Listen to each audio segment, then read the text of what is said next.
Shall we turn to the book of Job? The fascinating story of a man who, for causes unknown to him, suffered the loss of everything. A man who was stripped to just the bare consciousness of his being. Naked I've come into the world, naked I'm going out. And just the bare essence of existence is about what he had been brought to. The loss of all of his possessions, the loss of his family, even the loss of his friends. He's alone. Now, when you are stripped of all of these things that we usually consider sort of necessary for life, when you've lost your health, you don't know if you're going to live another day or not. Everything is gone. What are the questions that you're concerned with at that point? Surely not, what shall I wear to church tonight? That doesn't fit into the issues anymore.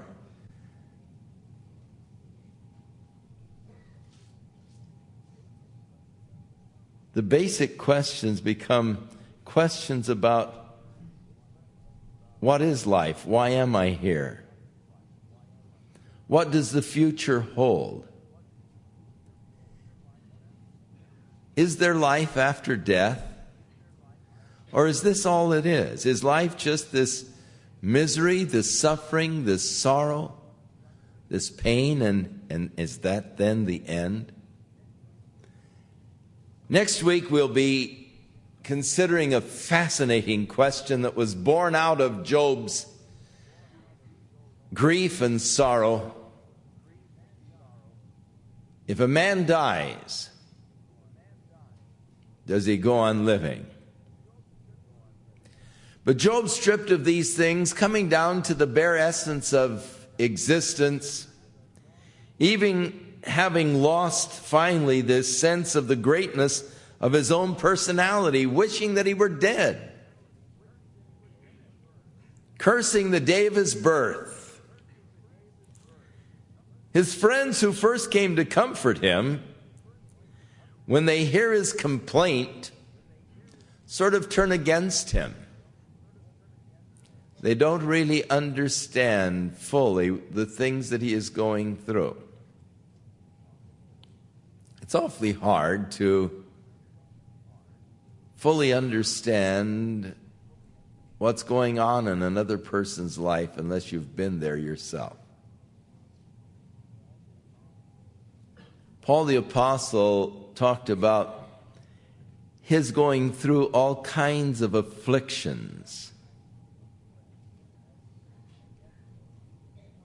and yet being comforted by the Lord in these afflictions in order that he might be able to comfort others who were going through similar afflictions. But having gone through the experiences, you then know what the other person is feeling, and you can empathize with him. But Job's friends really didn't understand him. And Job himself didn't understand his circumstances. And so Job is just crying out for some answers, but they don't have the answers he needs. And so we find that the first friend, Eliphaz, declared to Job that a man doesn't suffer unless he's really done something wrong, and the intimation is that Job has to be some kind of a sinner to have suffered as much as he did. Surely this is God's stroke of judgment upon him. Job protests his innocence.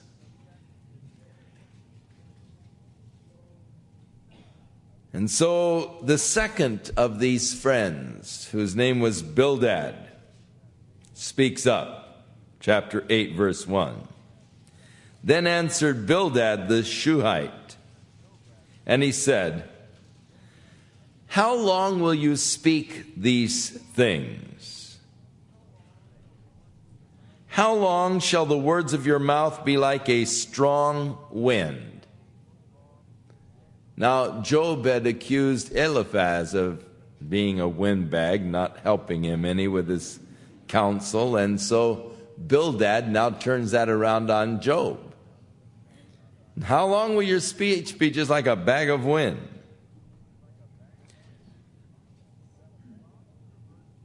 Doth God pervert judgment, or doth the Almighty pervert justice? Is not God fair?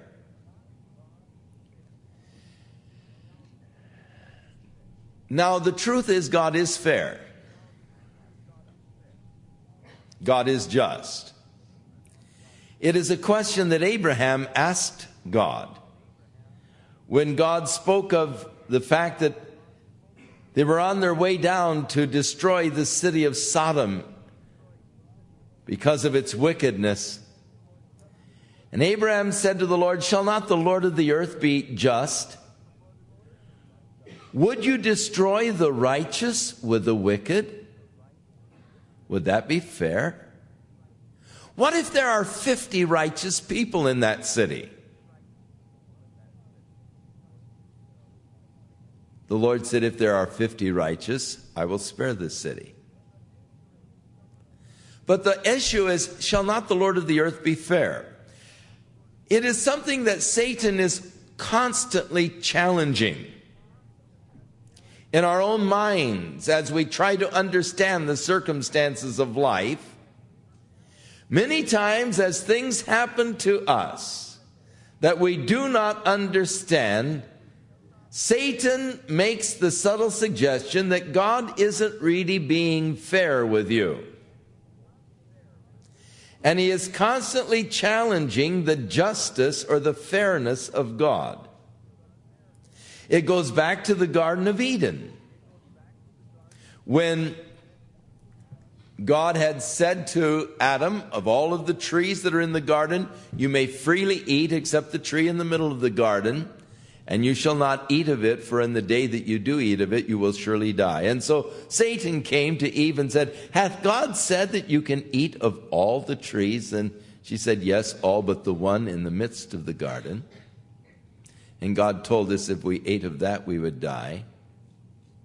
And Satan said, oh, no, you wouldn't die. But God isn't really fair. He knows that if you should eat of that tree, you will be wise as God. You're going to be like gods. And so he's trying to withhold from you something that is good. This so often is the subtle insinuation of Satan as we look at the law of God, a law that God established for our good, and more we realize how good is the law of God. The things that God was seeking to protect us from. But yet Satan so often points at that very law that God established for your benefit and for your welfare, and he's saying, look, God isn't really fair. He's trying to keep you from a good time. God's trying to hold back from you something that is desirable, something that would really enrich and enhance your life. And the idea is that by God putting the restriction there, he's really holding you away from something that you really need or should have. And he's not really fair in doing that because he's keeping you from a good time. When in reality, God is protecting you from destroying yourself. For so many who have taken that path found that it led to destruction. And once on that path, there was no turning back for them. Many have found the path of sin has such a hold. Once you get involved in it, it's like going downhill. You can't stop. So he makes the assertion, which of course is a correct assertion.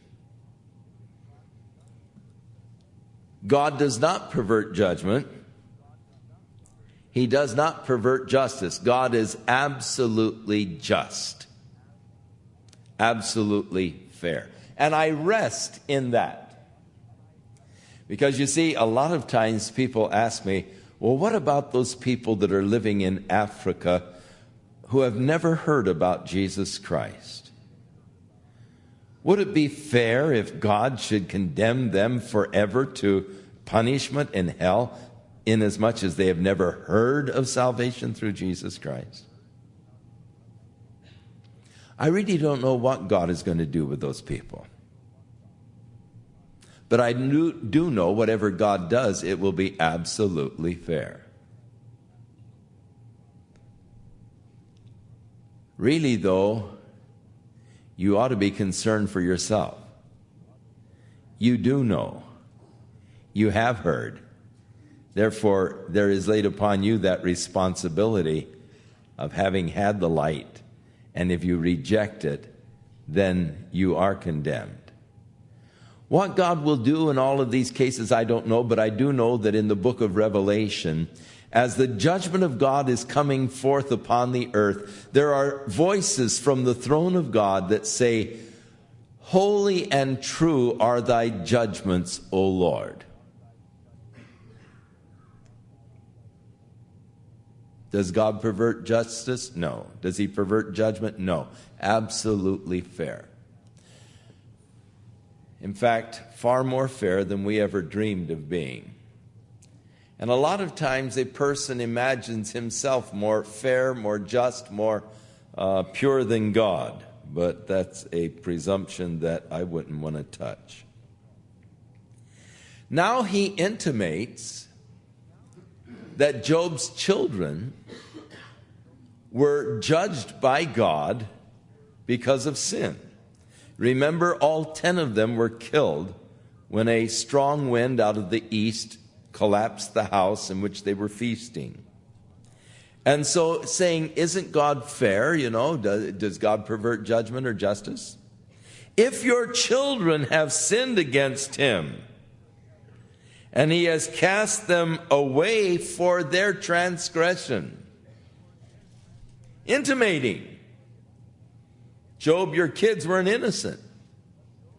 God's wiped them out because of their transgressions. And then he gives him a bit of advice. He said, if you would just seek God and pray to the Almighty, if you were just pure and upright, surely now he would awake for thee and make the habitation of thy righteousness prosperous. If you would just seek God and pray to the Almighty, and if you would just be pure and upright, then God would awake. Now, this is an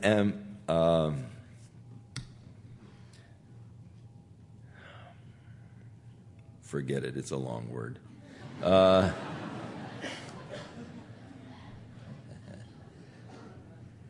It is a word that means referring to God in man-like terms, an anthropomorphism, but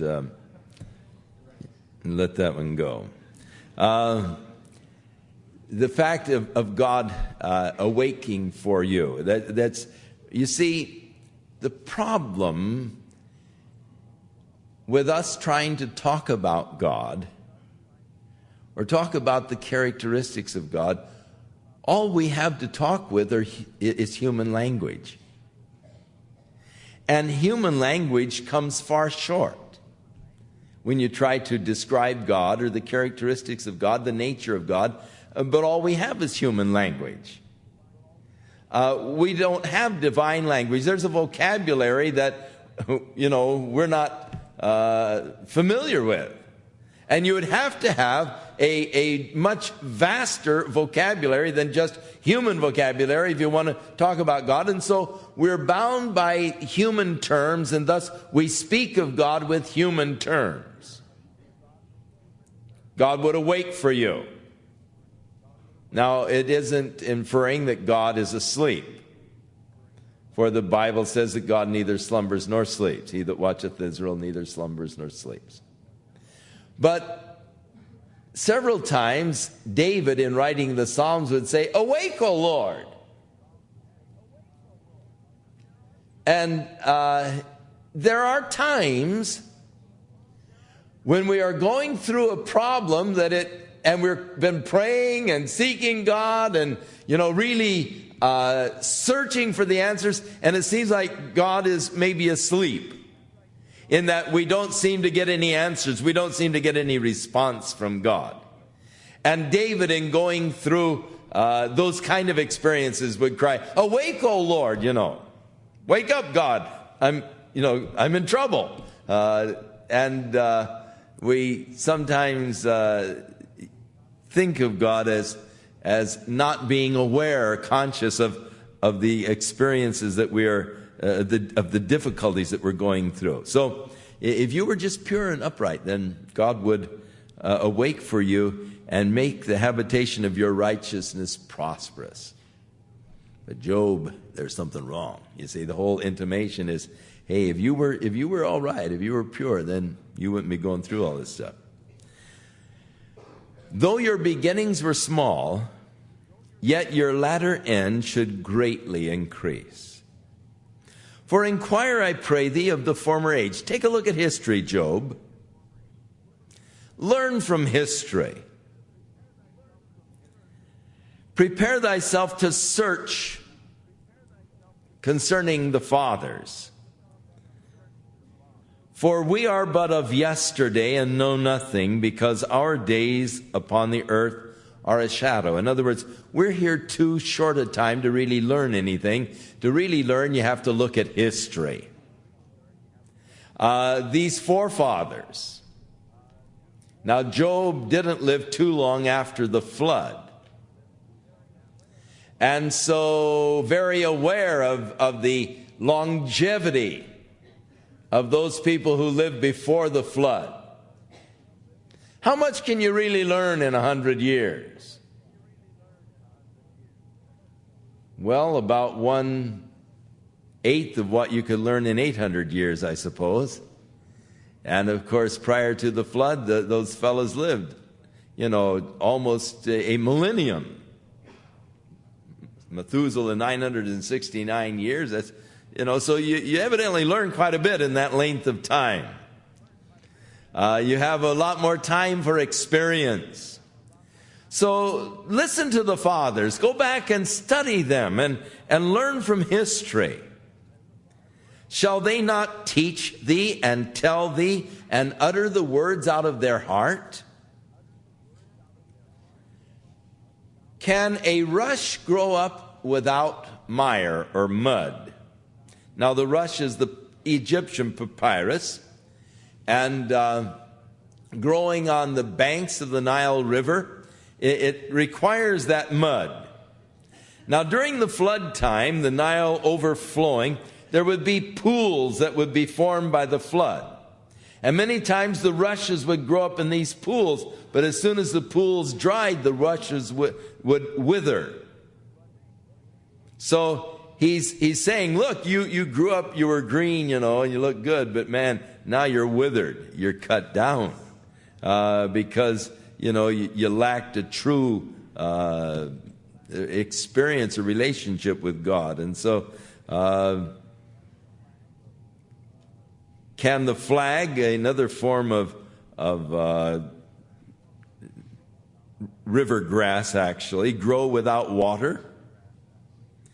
While it is yet in its greenness and not cut down and withereth before any other herb? When these reeds would grow up in these ponds, they would be the first to wither. As soon as the water receded and the ponds were dry, they would be the first thing to wither away. The other grass that was natural to the desert, they would continue to flourish. But he's using this as it's a proverb, and it's being used against Job, just saying, look, if things were all right, you would have remained, green and strong. And then he accuses Job really of being a hypocrite. So are the paths of all of those who forget God. And the hypocrite's hope shall perish.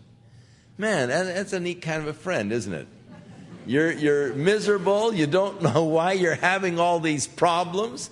And these guys come along and they intimate that you're some kind of a horrible sinner. You're a hypocrite. You're hiding it, and you're cut down, man, and there's a reason for it. Whose hope shall be cut off, and whose trust shall be a spider's web. Now, it's a reference to these sort of a spider.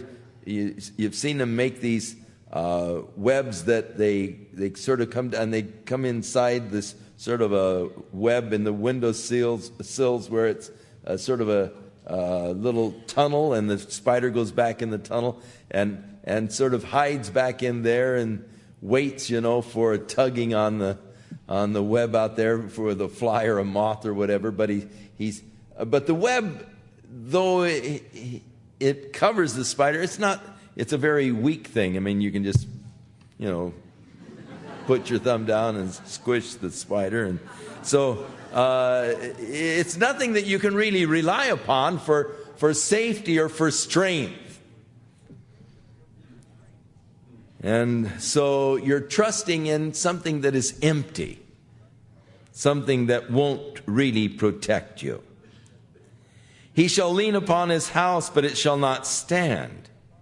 He shall hold it fast, but it will not endure. He is green before the sun, and his branch shoots forth in his gardens. His roots are wrapped about as a heap, and he sees the place of stone. If he destroys him from his place, then it shall deny him, saying, I've not seen thee. So, Job, you're trusting in vain hopes. You're going to get wiped out, and people will even forget that you ever existed. Behold, this is the joy of his way, and out of the earth shall others grow. Behold, he said, God will not cast away a perfect man, but neither will he help evildoers. Job, you're declaring that you're innocent. If you were, God wouldn't cast you away. It's obviously God has cast you away. You're seeking God's help, but he won't help evildoers. Till he fill thy mouth with laughing and thy lips with rejoicing. They that hate thee shall be clothed with shame, and the dwelling place of the wicked shall come to naught. That is, if you just get right with God, Job, things are going to be okay. God won't cast you away. He will fill your mouth with laughing, your lips with rejoicing, and those that hate you will be ashamed. Then Job said, I know that it is true. That is, that man needs to get right with God. That a right relationship with God is the most important thing in any of our lives. A right relationship with God is a relationship of complete trust, complete commitment. Now, the mistake that Job's friends were making, and Job himself made,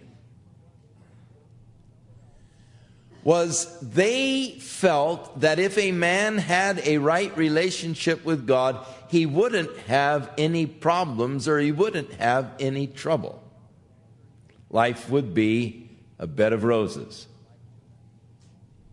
But that is not so. That is a false impression that many times people get, and many times we seek to sort of promote that kind of a concept. Just get right with God, man, and everything's going to be okay, Well, that isn't so. I know a lot of people who, when they got right with God, they lost their jobs, and they lost their homes, and a lot of things happened to them. God doesn't promise that you're not going to have any problems. He promises He'll be with you and see you through every problem.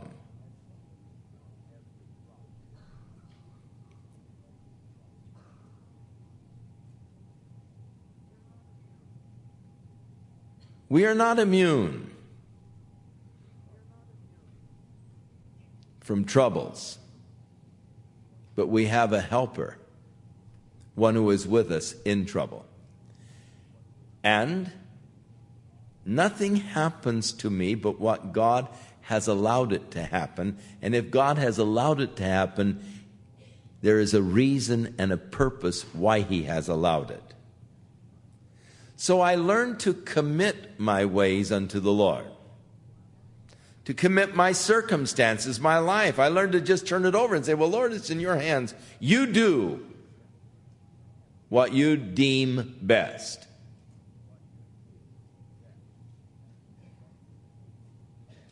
And that's the only place where you can rest, when you come to a full commitment. I know it's true. Job said, but how can a man plead his case before God so as to justify himself? That's a interpretation of what the Hebrew says. It's not a literal translation, but an interpretation, where he is using a term of the courts. And how should a man be just is literally, how can a man plead his cause so as to justify himself with God? If he should contend with God, He cannot answer him one question out of 1,000. If I should try to plead my case with God and God start to cross-examine me, I would be dead. I couldn't answer Him one question in 1,000. For God is wise in heart. He is mighty in strength. And who has hardened himself against Him and hath prospered? No one. Let me tell you this. If you harden your heart against God, and many people have, but no one has hardened their heart against God and prospered. Woe unto him who strives with his Maker. If you're fighting with God, you're fighting a losing battle. Because if you win, then you've really lost. You know, if you're fighting the Holy Spirit that is seeking to draw you to Jesus Christ, and you're fighting this battle against the Spirit speaking to your heart, you're resisting God. If you win that fight, then you are lost. Woe to him who strives with his Maker. God is right. You cannot harden your heart against God and prosper. And then he speaks of his observations of God's power. He removeth the mountains, and they know not, which overturneth them in his anger. He shaketh the earth out of her place, and the pillars thereof tremble. The tremendous earthquakes that are so common over there in the Middle East. He commands the sun, and it rises not, and he seals up the stars, that is, takes them into a black nebulae, which alone spreads out the heavens and treads upon the waves of the sea, which makes Arcturus, Orion, and the Pleiades, and the chambers of the south. So the God who created the universe, the God who reigns over his creation, which doeth great things past finding out, yea, wonders without number. But yet he goes by me and I can't see him. The problem is God is invisible. I see his works. I see his power manifested in nature. And yet I can't see him.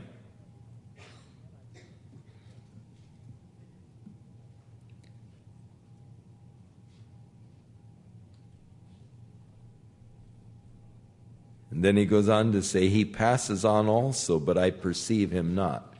This is probably a throwback at this first guy that was telling Job about his vision, in the night. He had deep sleep and fear and trembling. The Spirit passed before my face, and it stood still and it spoke to me and so forth. Said, shall mortal man be more just than his God?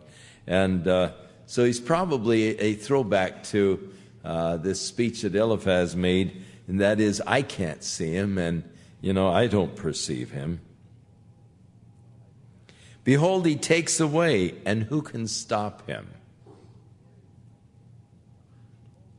Here is the declaration of this awesome sovereignty of God over his creation. And you have to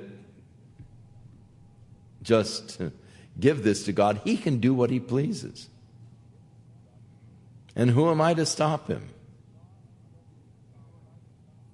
God is sovereign. Now that would be terrifying to me, except I know that God is love. And to just say, well, God is sovereign, he rules, he does what he wants, man, that could just scare me. But to know that he loves me, then I can handle it. I can submit to love. If he takes away, who can hinder him? And who will say unto him, what doest thou? Paul, in talking of this sovereignty of God, gives us the picture of a potter working with a bit of clay. And he said, hath not the potter the power over that clay to make whatever kind of vessel that he wants? And who is the clay to say unto the powder, to the potter, what are you doing? Why are you doing that? The potter has that power over the clay, the sovereignty of God over my life. And really, I have no real right to question what God might be doing. What are you doing, God? Yet I do. I don't have any right to, but I do. If God will not withdraw his anger, the proud helpers do stoop under him. In other words, the strongest of men cannot withstand God. How much less shall I answer him and choose out my words to reason with him? Who am I? The strongest fall before him. Who am I? Whom, though I were righteous, yet I would not answer, but would just make my plea unto the judge. I wouldn't try and justify myself before God. Even if I were righteous, I wouldn't try and declare that. I'd just make my plea, God have mercy. And that's the best plea you can make anyhow.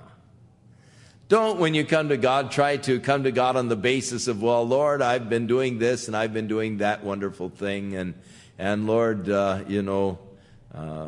I've been handling myself pretty well of late. And so, like the Pharisee that Jesus spoke about, Lord, I thank you. I'm not like these other people out here. I pay my tithes and I do all the right things. I'm not an extortioner or whatever. And the poor publican wouldn't even lift his head towards heaven, but just smote on his breast and, oh God, be merciful to me, a sinner. And he said he went away justified. Job is saying that's the position I'd take. I wouldn't try and claim my righteousness before God. I'd just make my plea. Guilty, have mercy, your honor. If I had called and he had answered me, yet would I not believe that he had hearkened unto my voice. I know people like that.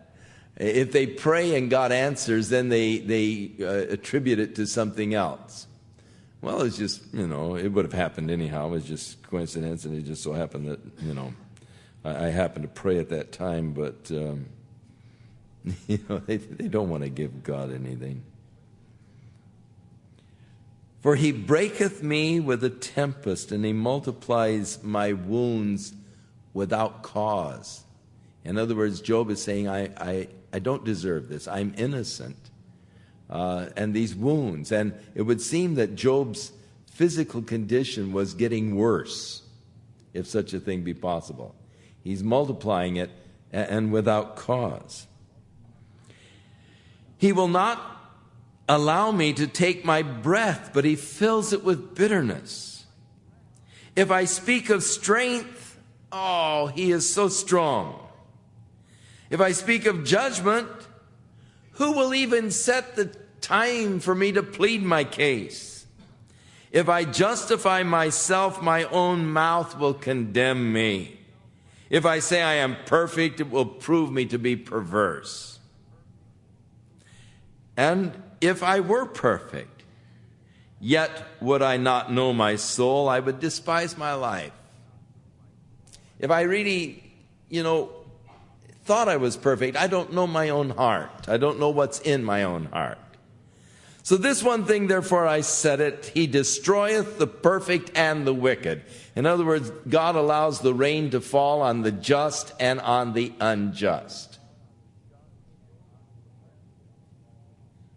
Job is protesting that what he is experiencing, he does not really believe that he has done things that deserve this kind of judgment. That God destroys the perfect man and the unjust man alike. If the scourge slays suddenly, he will laugh at the trial of the innocent. The earth is given into the hand of the wicked. He covereth the faces of the judges thereof. If not, where and who is he? So, he is speaking about the earth being turned over to the wicked people. And of course, this is so true. The powers of wickedness and the judges and the perversion of judgment. It was terrible in the East, the bribery of the judges and all. It's terrible in the West. Now my days are swifter than a post. They flee away, they see no good. A post is one of these messengers. He'd ride the horse, they carry the messages from the kings. There was a proverb, there's nothing swifter than the post. But Job is saying that my life, my days are going by swifter than a post. They flee away and they see no good. They are passed away as the swift ships, as the eagle that hastens to the prey. And if I say I will forget my complaint, I will leave off my heaviness and comfort myself, I am afraid of all my sorrows, and I know that thou wilt not hold me innocent. If I am wicked, why then labor I in vain? Why am I trying so hard if I'm wicked? Why am I trying to do the right thing? If I wash myself with snow water and make my hands ever so clean, yet shalt thou plunge me in the ditch, and my own clothes will abhor me. If I were just came out sparkling clean, you friends of mine would throw me in the mud, and For he is not a man as I am, that I should answer him. You don't deal with God as you deal with man. He's not a man, he is God. And you can't answer him as you would a man.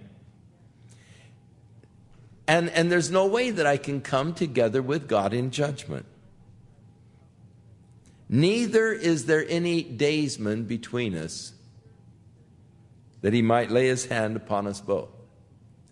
And so the dilemma that Job sees, the greatness of God, the sovereignty of God, the awesomeness of the eternal, infinite God, and hey, I am nothing.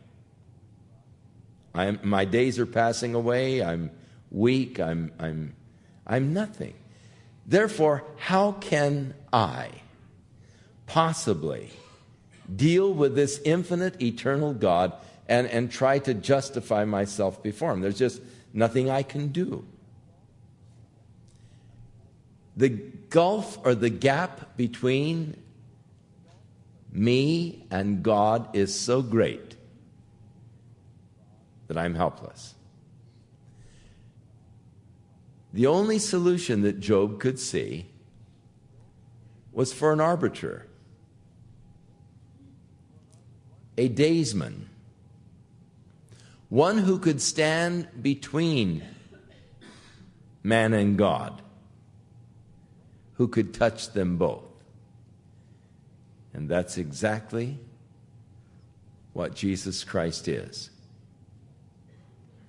For there is one God and one mediator between God and men, the man, Christ Jesus, who was in the form of God and thought it not robbery to be equal with God. Thus he touched God, and yet he humbled himself, emptied himself, and came in the likeness of man in a body of flesh. And so he touched men. In the beginning was the Word was with God, the Word was God, but the Word became flesh and dwelt among us. And we beheld his glory as of the only begotten of the Father. That which was from the beginning, which we have seen, which we have gazed upon, which we have handled of the Word of life. For that Word was manifested. And so Jesus is the answer to the cry of Job for the daysman, one that could stand between God and man, laying his hand on both, and thus bringing man before God. And so Job just cries, let him take his rod away from me, and let not his fear terrify me. Then would I speak and not fear him, but it is just not so with me. I am terrified. I don't know what's going on. I'm terrified. Now, Job, in chapter 10, is offering again his complaint to God, even as he started out with a complaint of why was I born, and so forth. Now he turns to God. It's as though his friends are not there, but he just again pours out his soul and his complaint unto God. My soul, he said, is weary of life. I will leave my complaint upon myself. I will speak in the bitterness of my soul. I will say unto God, do not condemn me. Show me wherefore thou contendest with me. Show me, Lord, what I've done. Show me where I'm wrong. Show me what is the reason why all of this calamity has happened to me. Don't just leave me in the dark, but show me, Lord, why you seem to be against me. Job wanted it. Well, the Bible says he was a perfect and upright man. He loved good, he hated evil. And now all of this misery has come upon him, and he doesn't understand it. And so his plea, Lord, just show me where I've gone wrong. Is it good unto thee that you should oppress, and that you should despise the work of your hands, and shine upon the counsel of the wicked? Lord, does this please you? That, you should just turn against me? Do you have eyes of flesh? That is, do you see as man sees? Are your days as the days of man? Are your years as man's days? That you would inquire of my iniquity and search after my sin? You know that I am not wicked. Job was not a wicked man. And he is protesting. Now his friends keep trying to lay this guilt trip on him. They keep intimating that he is wicked, that he is hiding his sin, that he's a hypocrite, that somehow he's covering it. He may look good on the outside, but God knows, man, and he's, got your number. But Job is protesting his innocence here before the Lord. You know that I am not wicked, and there is none that can deliver out of your hand. Your hands have made me, and they fashion me together round about, and yet you're destroying me. Remember, I beseech thee, that you have made me as the clay, and will you bring me to the dust again? God, you've created me. You've made me out of the dust. Are you going to bring me back into the dust? Have you not poured me out as milk and curdled me like cheese, molded me into the cheese and so forth? The curdle like milk, the idea is the seed that was planted, and then within the womb it formed into the child, into the fetus, and into the life. Thou hast clothed me with skin and flesh. You form me like the cheese, and you put the skin around my flesh. And then you have fenced me with bones and sinews, the foundation, the bones and the sinews. Thou hast granted me life and favor, and thy visitation hath preserved my spirit. And these things hast thou hid in thine heart, and I know that this is with thee. So, Lord, I am your creation. You formed me. You made me what I am. And if I sin, then you mark me, and you will not acquit me of my iniquity. If I be wicked, woe unto me. And if I be righteous, yet will I not lift up my head, for I am full of confusion. Therefore, look upon my affliction. So Job is, again, it's pitiful. As he's pouring out his soul, he is confused. He cannot understand the circumstances of his life. He cannot understand why, when he has sought to serve the Lord, that he should have all of this misery. We cannot always understand why God brings certain trials upon us, why we go through certain experiences. We also have experienced the confusion of Job.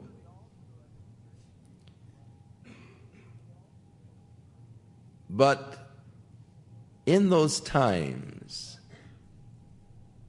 we should learn to trust. Just trust God. We don't understand what's going on. And what God so often says is just trust me.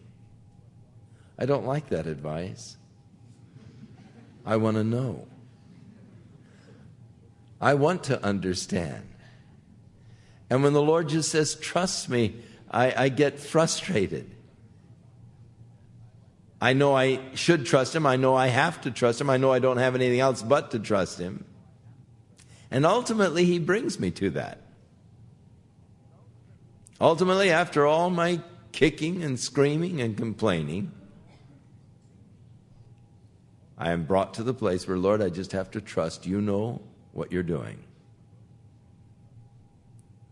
I am yours. You created me. He said, if I am wicked, woe unto me. If I'm righteous, I'm not going to lift up my head because I'm full of confusion. For my affliction, it increases. You hunt me as a fierce lion, and again you show thyself marvelous upon me.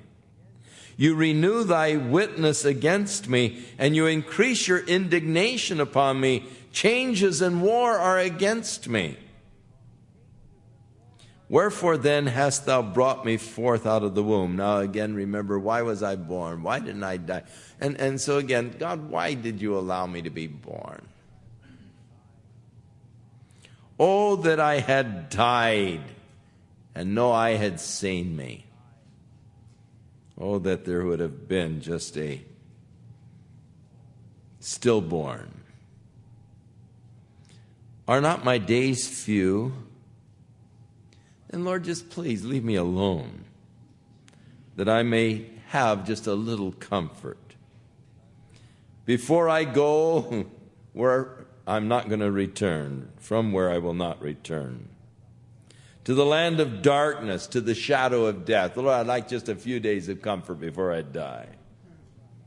A land of darkness as darkness itself, and the shadow of death without any order, where the light is as darkness. So this gloom of Job, he's going through this misery. His friends are not really helping him to understand. In fact, they're only bringing greater confusion in their endeavors to help. So the third of the fellows picks it up against Job, and in chapter 11, Zophar's discourse, and then in the next 3 chapters, Job's response to Zophar. In order that we might keep them all together, we'll take 4 chapters next week as we look at Zophar and then Job's response unto him. So through chapter 14 for next week. In a interesting sort of way, the book of Job brings comfort to many people. Because though we feel that we have it bad, when you read about Job, man, I haven't had it half bad. And it's the story that, again, brings us to the very basics, causes us to look at the basic issues of life. When you get rid of all of the fluff and whipped cream and junk, what's left? You know, where is the real substance to life? What is life all about? Why am I here? Is there any future? Is there any life after death? And you know, what should I be living for? And we'll be looking at these issues as we move along in Job. May the Lord bless you. May his hand be upon you, strengthening, guiding, keeping, as you walk in his love and as you experience his Spirit working in and through your life this week. May God use you, make you his witness, and prosper you in your ways. In Jesus' name.